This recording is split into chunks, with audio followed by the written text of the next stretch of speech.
Bien, hoy no tenemos la estructura habitual de nuestro programa donde solemos presentar canciones, como lo hemos hecho en el primer bloque. Tenemos entrevista. Será la primera de este año, en la sexta temporada de nuestro programa. Y será un placer charlar un rato con Andrea Álvarez de Mujica, a quien ya la tengo del otro lado. ¿Cómo te va, Andrea? Hola, ¿qué tal? Buenas tardes. Bueno, te digo, Andrea, a veces me veo tentado en decirte Vera, ¿no? Pero bueno, No pasa nada. no Vos pasa me podés nada. decir Andrea o me podés decir Vera. Para mí es igual, cada uno como se sienta más cómodo según la época de la que me conozca. Claro, sí, claro, obviamente uno te conoce desde los tiempos de Vera Land, desde los primeros tiempos de Vera Land.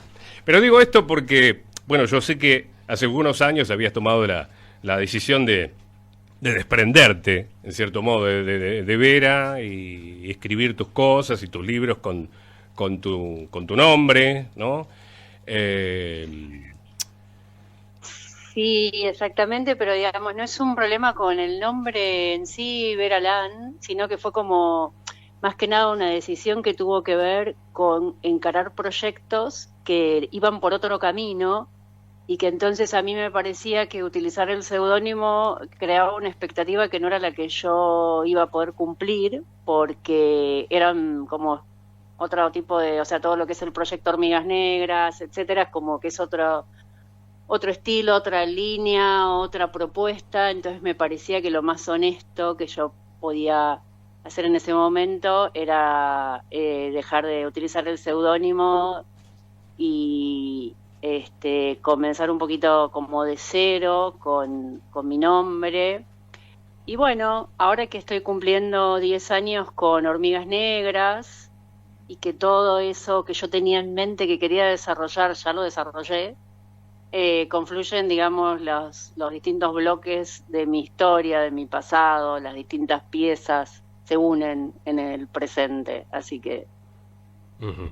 Bueno, esta nota nació a partir de haber visto la entrevista que te realizó Gustavo Olmedo, ¿no? Para quemar un patrullero, que la hemos visto por YouTube, y dije, qué interesante. No es que no te conociera, justamente, te conocía, pero bueno, me pareció muy interesante, bueno, la charla, obviamente, tu historia.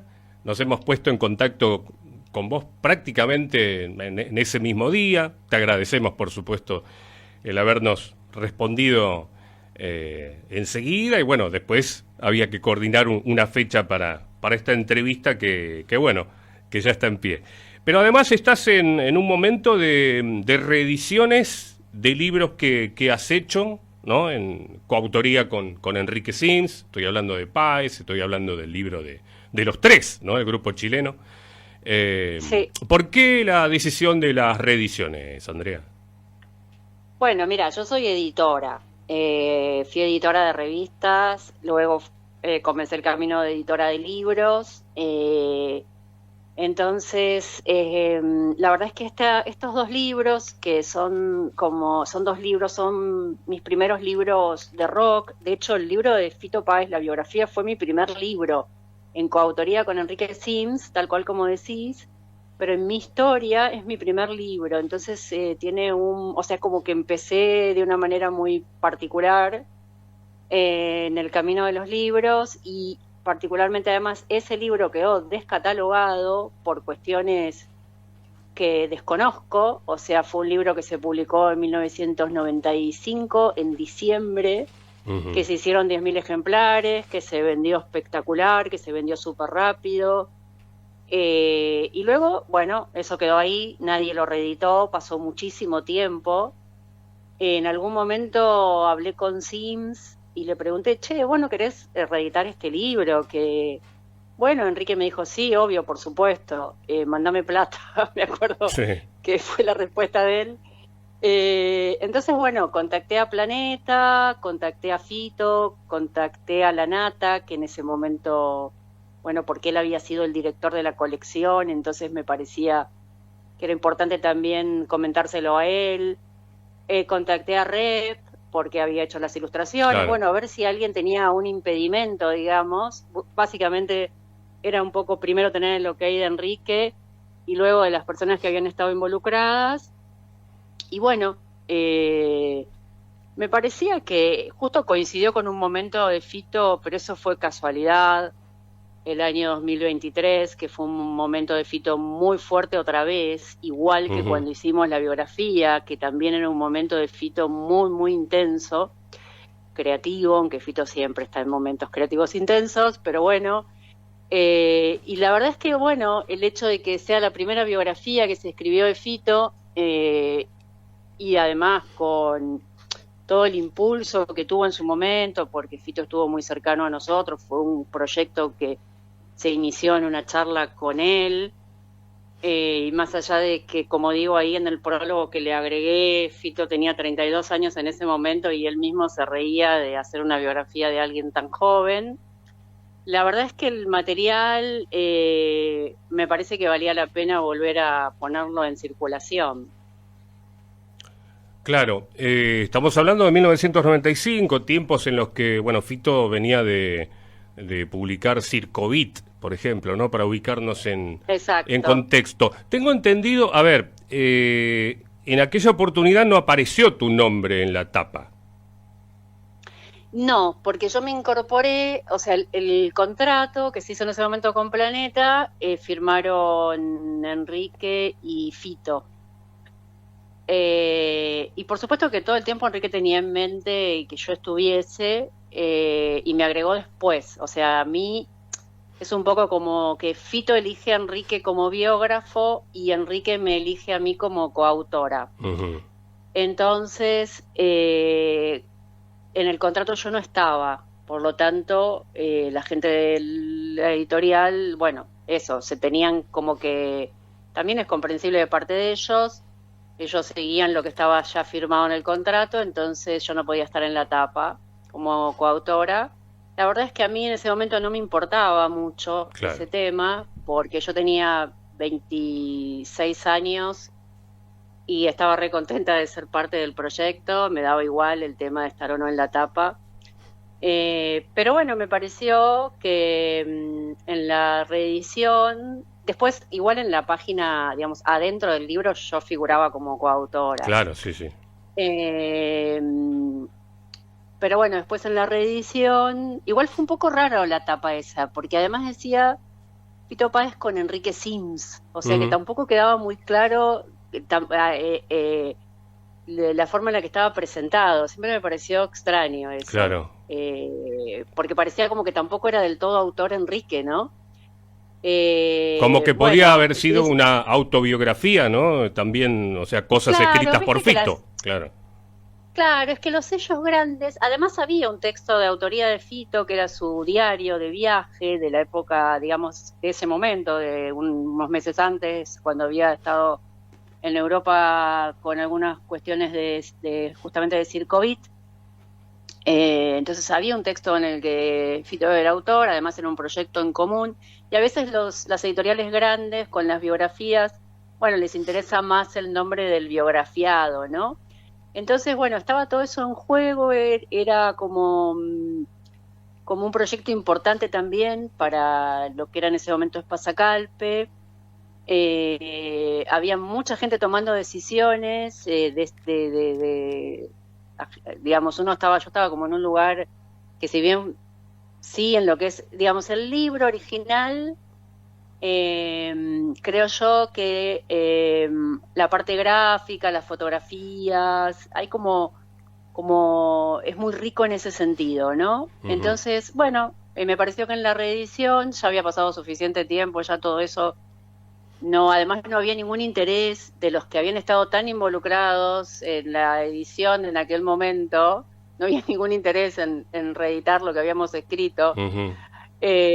Así que me pareció que bueno, que si lo reeditaba yo y que en- tenía como que saldar una deuda con mi yo del pasado Claro, sí, sí. y ponerme en la tapa. Así que sí, eso fue como...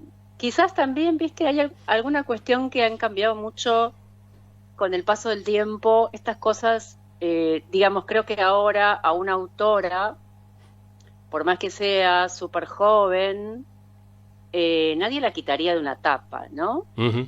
Nadie se animaría a quitarla de una tapa. Pero bueno, eran otros tiempos, ¿viste? Claro, claro. Entonces me pareció que todo eso era interesante también un poco mostrarlo, ¿no? Sí. Porque yo no lo viví mal en su momento, no me sentí No, frustrada no, ni por nada, me supuesto. pareció natural, quizás por mi juventud o lo que sea, pero bueno, entonces así, esa es la historia.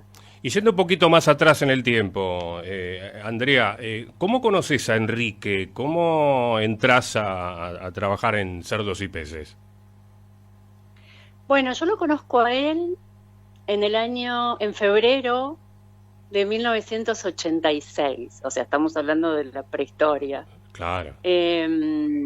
Yo era muy joven en ese momento y tenía una amiga que lo había conocido a Sims y yo escribía poesía.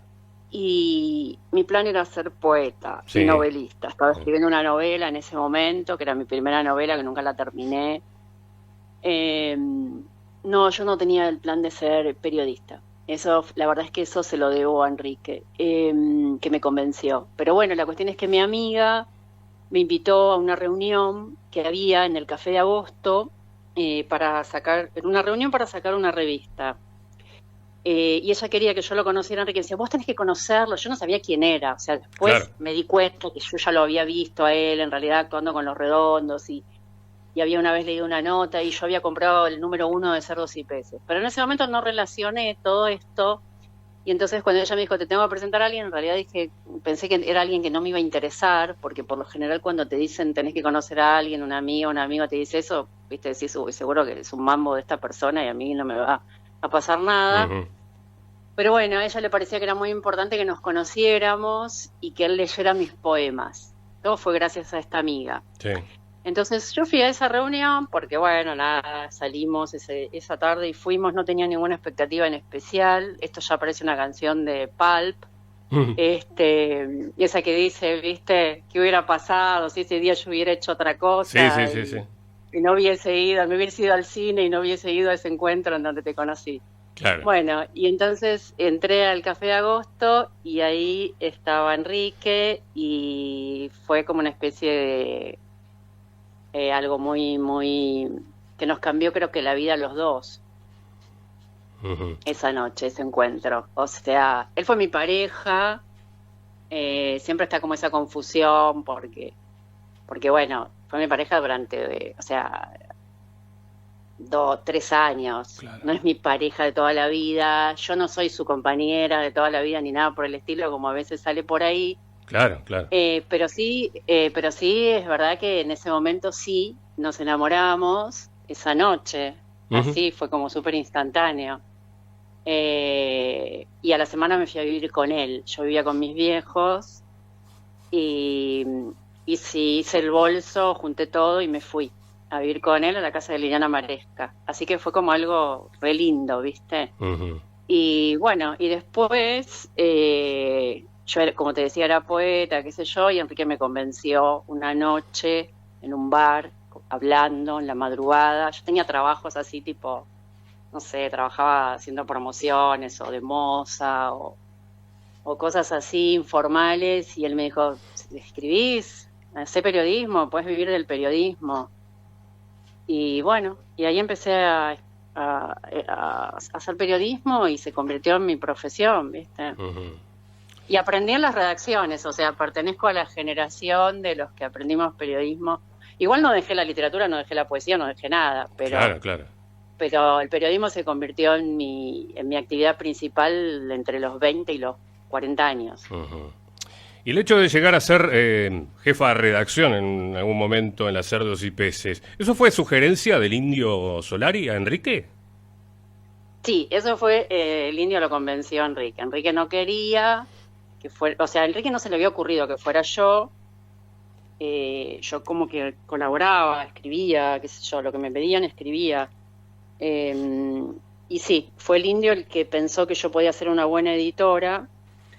No sé cómo él se dio cuenta de eso, porque de hecho yo, o sea, es verdad que yo podía ser editora porque sigo siendo editora hoy día, ¿no? Ujú. Tengo mi editorial, tengo 30 libros editados de otros autores, o sea, que sí, la verdad que gracias Indio, ¿no?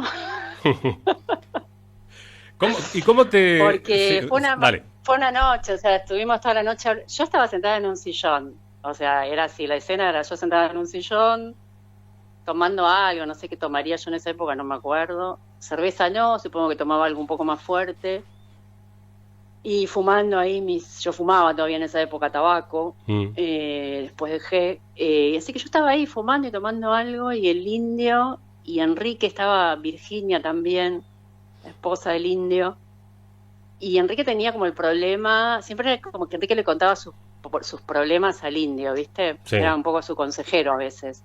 Entonces le contaba que bueno, que había renunciado el jefe de redacción y que él quería que fuera Marcelo Govelo, y Marcelo Govelo vivía en Mar del Plata y eso era como un impedimento, qué sé yo. Bueno, y ahí el Indio surgió con eso de que podía ser yo y tardó en convencerlo, se hizo de día en esa conversación y bueno, en algún momento de ese amanecer quedé como jefa de redacción de la revista, que yo no estaba preparada, Ujú. la verdad, yo no estaba preparada para eso, pero me las arreglé y lo saqué adelante y fui aprendiendo. Sí. Bueno, es muy loco porque contabas hace un ratito que ya habías visto a Los Redondos antes de conocer a Enrique. Eh, a Y ver, sí, yo era fan de Los Redondos sí. desde los 16 años, o sea, Además sí. de Los Redondos, ¿qué otros artistas te gustaban, escuchabas en la adolescencia, en ese tiempo? Y lo que pasa es que yo agarré una época alucinante, ¿viste? Porque pensá que yo entré al Café Einstein Ujú. a los 16 años, subí la escalerita esa de la alfombra esa roja y entré y llegué, estaba Sergio que me recibió, no me conocía obviamente, me hizo pasar, no me cobró entrada, me dio el chop de cerveza que le estaba tomando y pensó que yo era más grande obviamente, no que tenía 15 y estaba tocando la Harlem and Ray Band, o Sí. sea que nada, es como que esa época de mi adolescencia era así, era ir a ver Virus, Los Redondos, toda esa música que estaba circulando en los bares, o sea que no... Bueno, algunos ya empezaban a llegar a los teatros, pero en general, digamos, uno los veía en lugares chiquititos, incluso tengo recuerdos, no sé, de ver a Soda en cero con 30 personas de público, qué sé yo, esas Ujú. cosas. Sí. Andrea, siempre que se menciona a las cerdos y peces se habla como la mítica cerdos, ¿no? Vos que estuviste adentro, que conociste las entrañas de la revista, ¿está bien eso o la desmitificás un poco? Ah, bueno, a ver, no, me parece Fue una que revista eso. importante, eso sí. Sí, sí, yo creo, mira, me parece que hay dos cosas. Hay cosas de las cerdos y peces que a mí nunca me gustaron aún en el momento en el que yo estaba Claro. y que tampoco me gustan ahora, y otras que sí, pero eso en general es algo que te pasa, es decir, cuando vos estás en una revista, estás con un montón de gente distinta que escribe distinto y con directores y que toman decisiones, y bueno, uno es parte de eso, lo cual no significa que uno coincida con toda la línea, Claro. digamos. Eso pasa en cualquier medio en el que estés, chico, grande, lo que sea. Entonces, a mí un poco lo que me pasa con las cerdos y peces es eso, que yo no me siento súper identificada Claro. con la línea. Sin embargo, fui artífice, fui parte de sacarla adelante, digamos, siempre que pude sacarla, la saqué, o sea, fui parte de los que empujaron para que la revista siguiera o volviera o cosas así. Entonces, bueno, eso es como una contradicción mía. Eh, y después, en cuanto a lo del mítica, y eso me parece que está bien, o sea, que hay algo mítico en las cerdos y que lo cual no quiere decir que no podamos cuestionarla, y a la vez también creo que hubo cosas geniales, que no sé, qué sé yo, hubo textos de editoriales de Sims que resultan inolvidables para muchos, y creo que me puedo incluir en eso. Y me parece que la revista planteaba una promesa que después no podía cumplir y creo que fundamentalmente eso era como su karma, ¿no? Quizás, porque la revista, digamos, o Sims y la revista, pero específicamente él, asumía una especie de lenguaje poético, utópico, en el cual anunciaba llegar a una vida distinta, ¿no? Ujú. A un mundo distinto, a una vida distinta, a una forma diferente, ¿no? Como todas esas cosas que él decía sobre la amistad, sobre, no sé, el barco de velas rojas en el atardecer de los tiempos, ¿no? Era como tú una especie de llamado, de convocatoria a una tribu que no le satisfacía el mundo tal cual como estaba planteado, y que él como que anunciaba eso, y después eso era una revista simplemente, ¿no? Claro. Entonces, claro, entonces como que en algún momento estaba, creo yo, el peso de la promesa incumplida, y eso lo llevaba a Enrique a romper la revista y irse insatisfecho, ¿no? Sí, sí, sí. Entonces, bueno, es como, claro, es algo que es muy comprensible si lo mirás como el recorrido de un artista, es muy comprensible eso, y bueno, y después la necesidad de rearmarla, ¿no? Entonces creo que él estuvo siempre en eso, de romperla y rearmarla, y creo que yo acompañé ese viaje, digamos, porque es un viaje en el que yo, o sea, digamos, la revista ya existía cuando yo entré, y creo que eso, que acompañé y que aporté lo mío, ¿no? Ujú. Y más que nada, lo que más me pasa a mí es que yo aprendí mucho. O sea, para mí fue una especie de situación formativa Claro, hacer 2 IPs.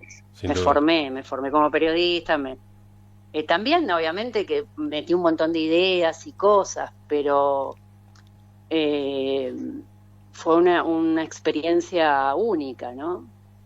Entonces me parece que no me molesta a mí que sea legendaria, mítica, todo lo que quieran poner, porque en mi historia también es Sí, como porque dejó una huella. algo claro, sí, claro. Y además, bueno, porque siempre estaba esa sensación de que cuando la revista salía todos nuestros sueños se podían cumplir.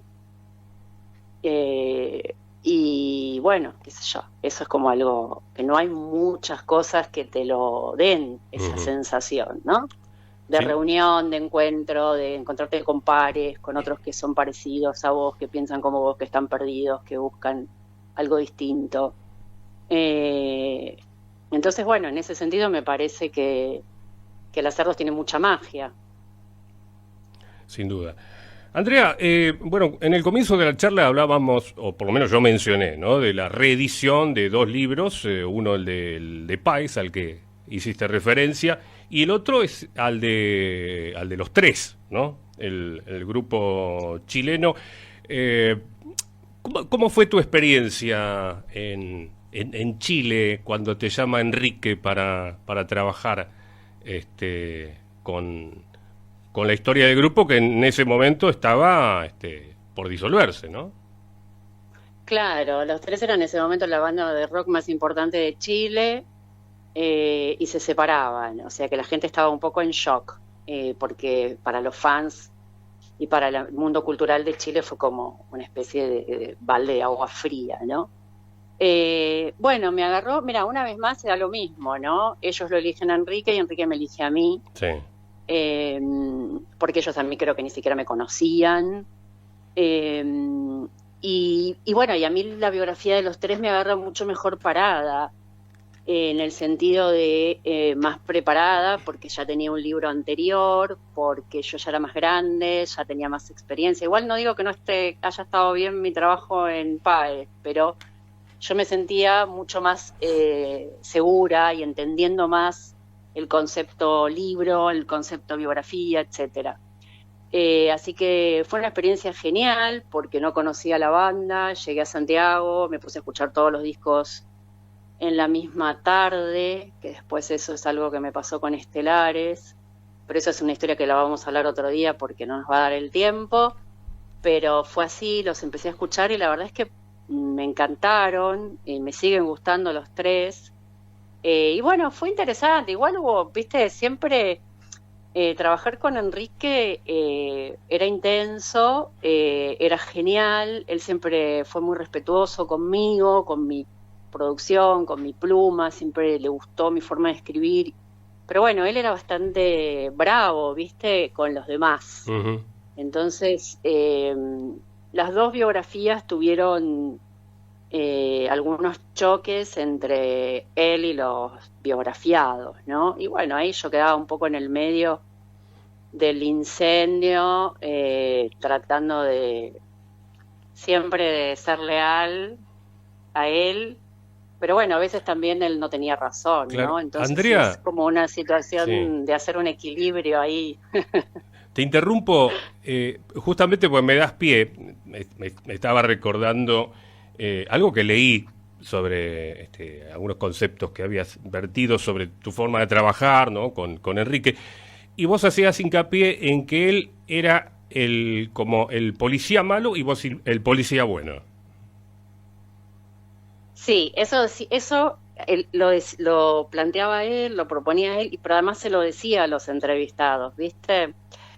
Entonces me ponía a mí en un lugar muy, muy bueno, porque yo iba a hacer las entrevistas y la gente conmigo estaba muy tranquila, porque decían, ah, esa es la buena. Claro, claro.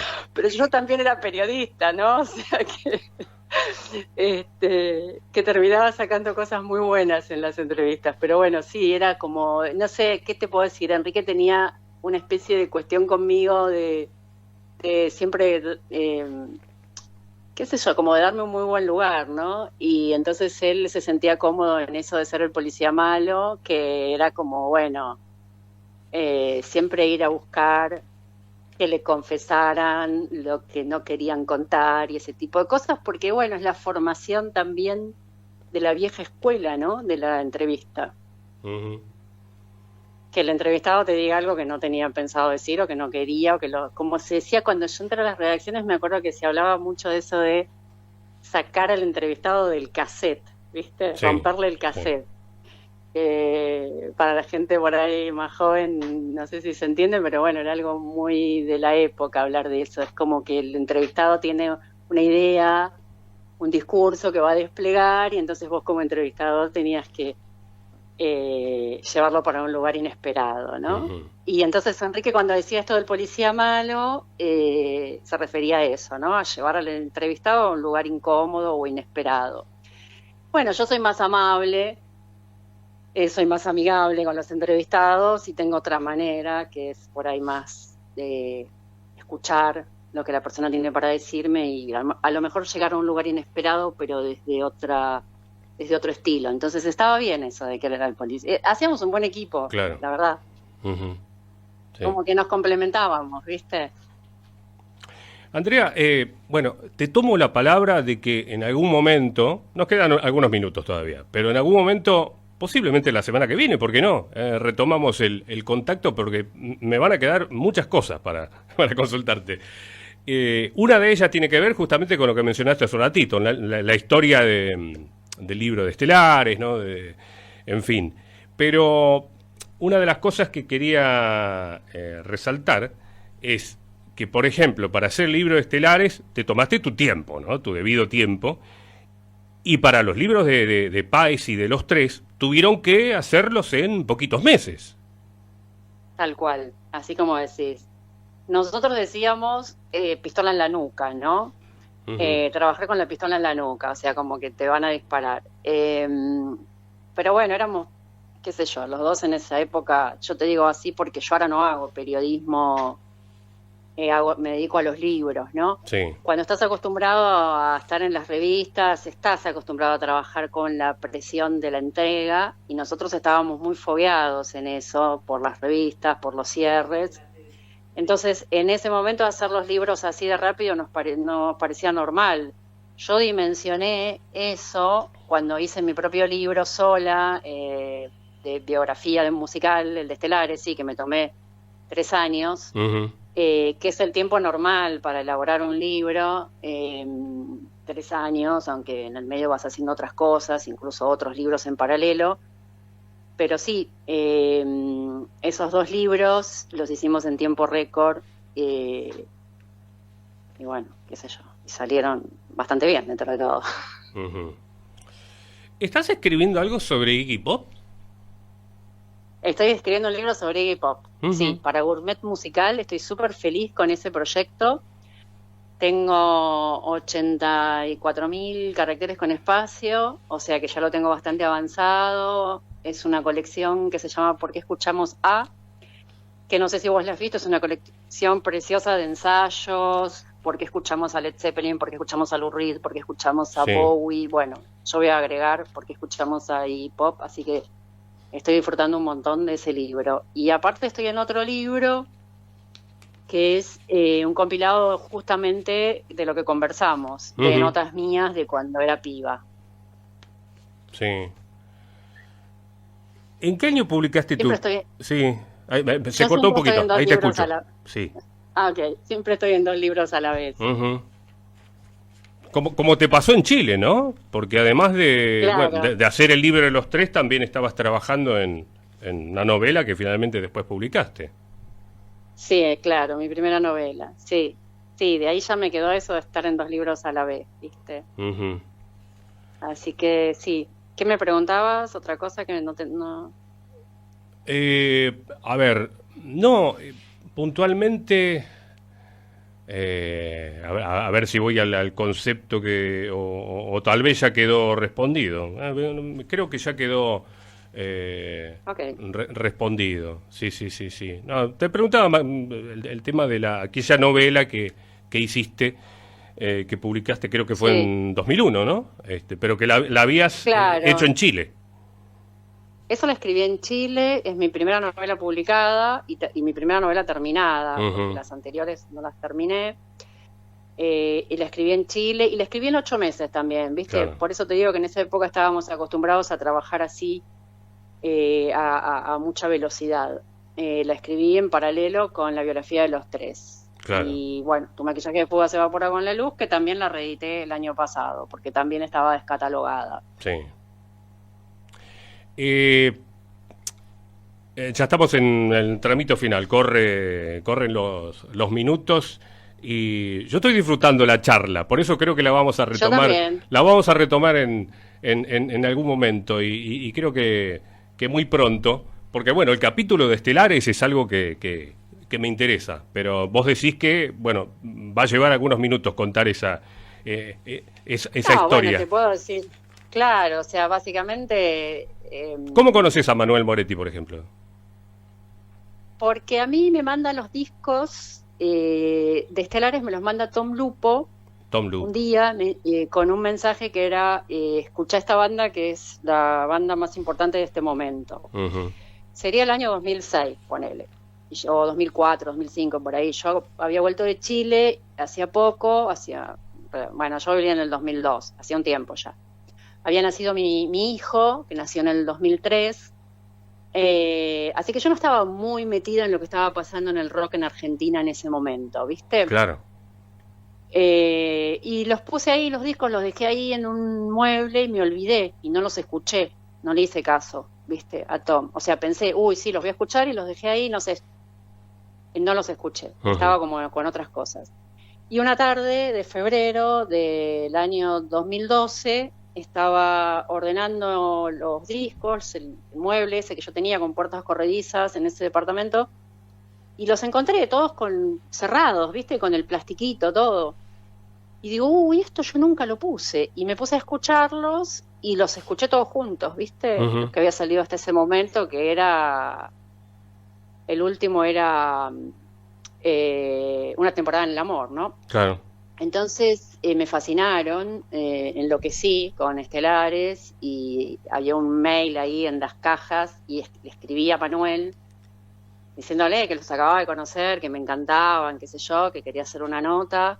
Yo en ese momento estaba en Mavi Rock, que colaboraba en Mavi, y al toque sí, después me contestó Manu y ahí empezamos a hablar para hacer una nota que hicimos para la revista.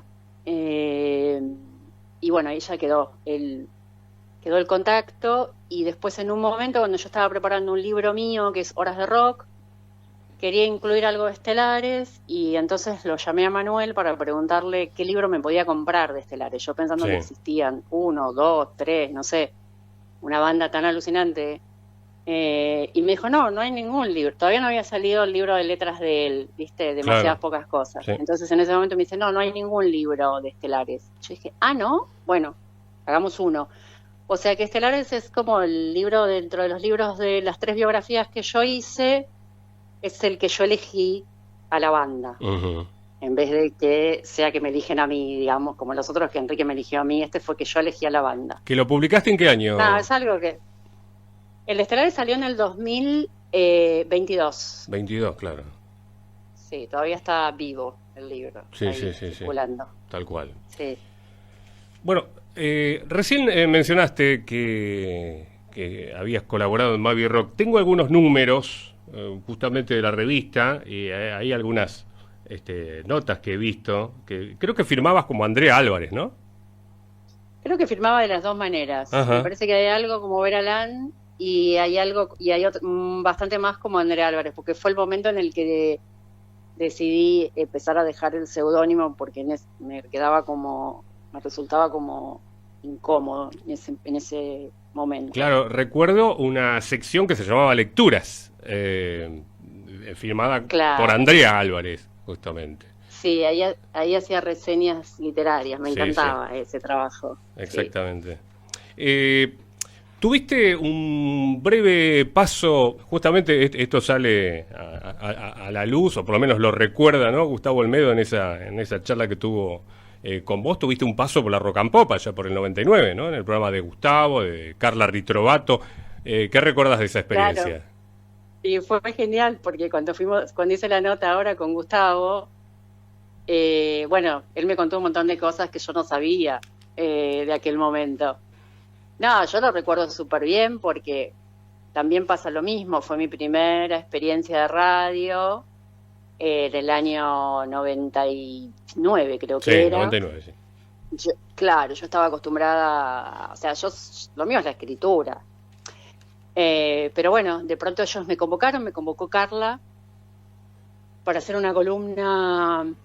Primero era una columna erótica, como de literatura erótica, y la verdad es que a mí no tengo la menor idea de la literatura erótica, ¿viste? Claro.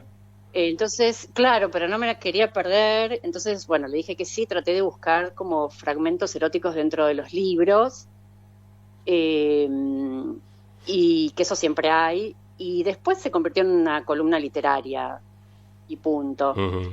Y no, a mí me encantaba, yo la pasaba bárbaro. Ellos eran todos gente con mucha experiencia en radio, ¿no? Carla, Tuki. Bueno, Gustavo Olmedo era muy chico en ese momento, pero era muy capaz, ya se notaba. Y la Rock and Pop estábamos no sé, me acuerdo, bueno, o sea, a las 12 de la noche empezaba el programa y terminaba a las 4, era como re tarde, era divino porque no había nadie. Plena madrugada, sí. Claro, era muy bueno, se llamaba Es lo que hay. La verdad que un recuerdo genial tengo yo. Que Gustavo no, ¿viste? Gustavo recuerda todas las cosas que para él no... Pero para mí fue una experiencia lo cuenta en la charla, sí. Lo cuenta ahí y yo ahí me enteré. Y justo cuando... Bueno, yo estaba haciendo ese programa y en medio de eso me empecé a ir a Chile porque Enrique estaba allá y me estaba llamando porque estaban surgiendo cosas súper interesantes de trabajo en Chile y acá la verdad que era una época, viste, 99, uh-huh. Era una época bastante complicada, que después explotó todo y ahí me empecé a ir a Chile y bueno, en Chile yo estaba colaborando en The Clinic, que era como una revista nueva. Bueno, empiezan a surgir cosas allá y me empiezo a ir cada vez más allá. Mi novio estaba acá en Argentina y así que yo me la pasaba cruzando la cordillera. Andrea, se me fue volando el programa y lo lamento mucho, pero bueno, a ver, yo lo tomo como entrevista parte 1. ¿Te parece bien? Dale. ¿La continuamos sí, en otro momento? Gusto. Porque me quedaron muchas cosas para seguir preguntándote sobre tu rica historia como escritora, periodista y editora. Bueno, te mando un gran Muchas abrazo, gracias. estamos en contacto y retomamos la charla en breve. Dale, te mando un abrazo. Saludos, cariños a todos. Chao. Chao, chao.